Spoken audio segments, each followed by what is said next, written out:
What's going on, people? You guys give me pure jokes. All I've been doing is spending the last half an hour reading the 101 forums. Like the video because that recommends it to all Arsenal fans. And join our forum. The description is in the details below in this video. Join the 101 forum. There's over 4,000 of us on there. Bare jokes, bare banter.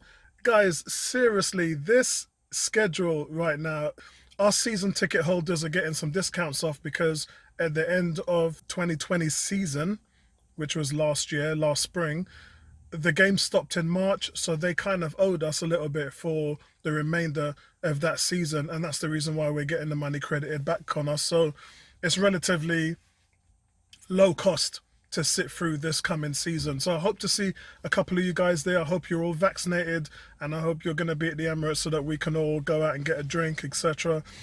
But the schedule, I mean, first of all, like we're away to Brentford. Remember, Brentford ran the pants off us in pre-season last year. They beat us 3-2 in the Emirates, and it didn't look good. It didn't look nice. It didn't look tidy. And we were getting overrun on the flanks. They got some pretty good players in that team, so I'll be looking forward to doing all the previews for that. We're home to Chelsea, and we're away to Man City. Both teams who were in the Champions League. That is going to be tough. You got to feel sorry for Mikel Arteta. He's trying to make things happen this season. We want to get out the blocks like a bat out of hell, and then they give us those two giants in the first 3 games of the season. That's harsh. We do have Norwich as well. Our 6th game is at home to Tottenham, so that's not a bad one. But in the first 6 games, to have Chelsea, Man City and Tottenham, and look, I ain't looking at Tottenham to being a threat. Yeah, they should be more worried about playing us. Because first of all, they got to come to the Emirates, where they never really get a result. And secondly, they won't have Harry Kane.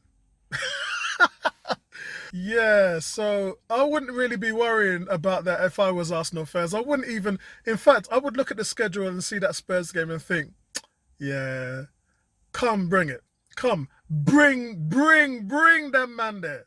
Yeah? Bring them man there. Because what have they got? They didn't even have a proper defense. They had to put Eric Dyer at centre back.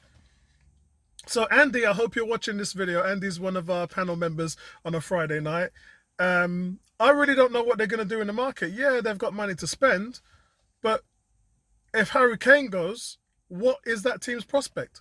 They're a mid-table team at best. Yeah, at best. Arsenal at best will probably be a top 6 team. Yeah, I'm hoping once they get the summer right, bring in 4 or 5 players, that they'll have a really good understanding and move along those players who we were carrying, because we were carrying a lot of players. And I think when you have 11 men, of which Arteta really didn't know his best team last season, if you have 11 men who are all fighting, all giving you the same effort, all bringing something to the team, all making an impact so that you're not carrying players, then I think that you'll have a competent team. And Arsenal have not had a competent team. And then you finished on the back end of last year with 5 wins in a row. So it's in good stead. But Arsenal, boy, that is a baptism of fire, those first 5 games. Anyway, before I go, guys, I just wanted to talk about James Maddison. I got a call from my sources to say that it was an inquiry that Arsenal made of the player. This is, I mean, how much is he worth? The last time I looked, he was worth 60, 70 million. He was worth some ridiculous amount of money. But this is another Grealish thing for me. I mean, there's certain players that you have who just run things. All the talk about Vardy. Who do you think was setting him up? Who do you think was running things in the midfield and setting up Jamie Vardy? Maddison is the man who was flinging licks into everybody. When we were playing him, he played us off the park. We couldn't handle him. But then I talked about that Ceballos Xhaka midfield anyway. So don't worry about our midfield, guys. Arsenal's midfield from last season done. New midfield coming, new things, yeah?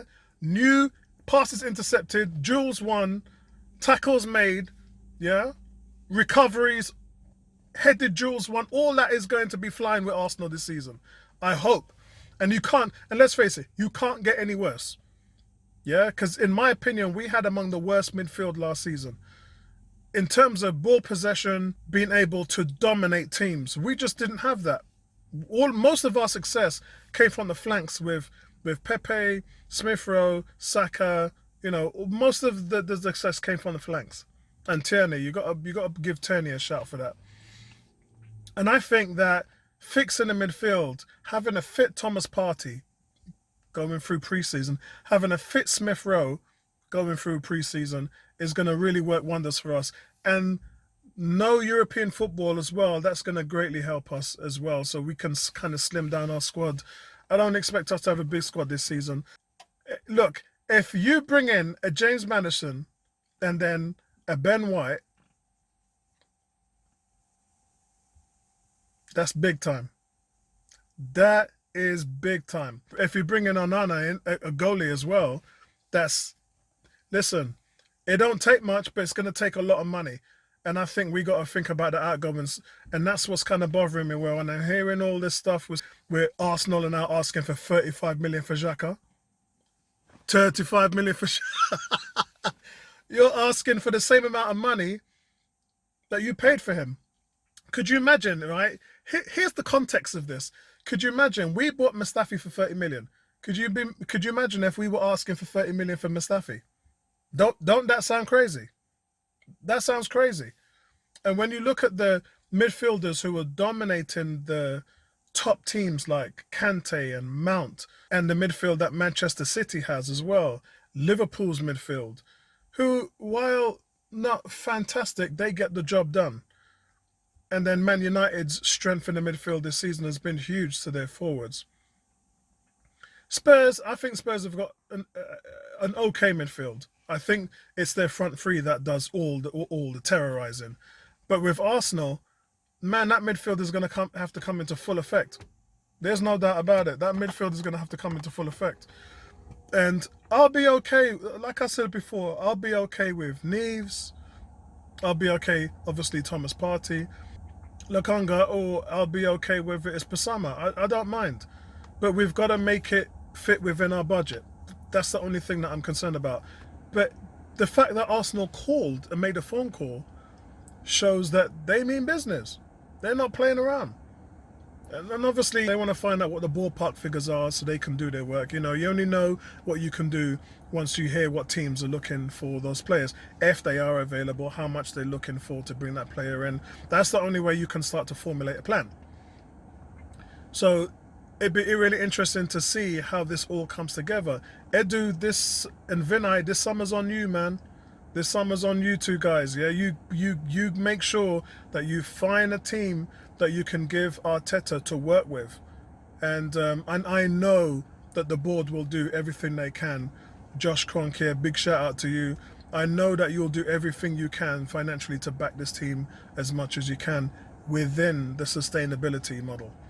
So guys, I'm going to leave it right there. Let me know your thoughts on our schedule, which looks batshit crazy at the moment, and what you think about James Maddison. Do you think that we should splash the cash and ignore all the other avenues and concerns that we have? And look, we ain't even tallied up sales yet, so there's a plethora of players that can be sold off, including Lacazette. Because if you sell a Lacazette, if you sell a Bellerin, Niles, Joe Willock, Xhaka, you know, if you start offloading players, a bunch of players, then you're going to start to see a little bit of dollars come in. And that kind of then equates to being able to buy some big money players. But big money players isn't really smart when you got so much things to fix in the team. So that's my only concern. Guys, big shout out to you. Catch up with you later, man. Peace out.